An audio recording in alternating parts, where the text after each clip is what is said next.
Hebreo 4:10-13. Ang pumasok sa kapahingahan ng Diyos ay nagpahinga rin sa kanyang mga gawa, gaya ng Diyos sa kanyang mga gawa.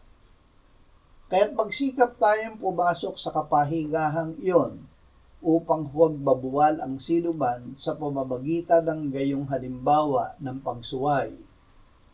Sapagkat ang salita ng Diyos ay buhay, mabisa at higit na matalas kaysa alinbang tabak na may 2 talim, at tumatagos hanggang sa pinaghihiwalayan ng kaluluwa at espiritu, ng mga kasukasuan at ng utak sa buto, at may kakayahang kumilala ng mga pag-iisip at mga hangarin ng puso.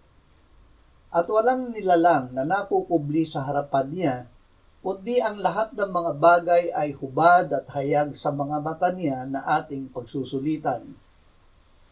Kapahingahan ng pananampalataya.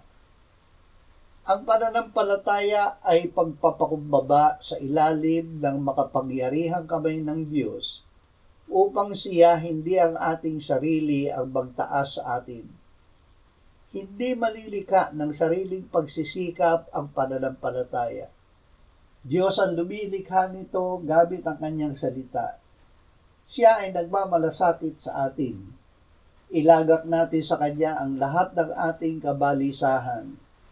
Sinabi ng Panginoong Hesus, "Lumapit kayo sa akin, kayong lahat na nanlulupaypay at lubhang nabibigatan, at kayo'y bibigyan ko ng kapahingahan.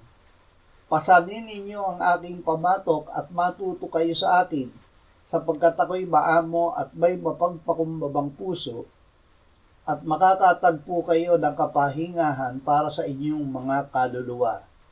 Sapagkat madaling dalhin ang aking pamatok at magaan ang aking pasan."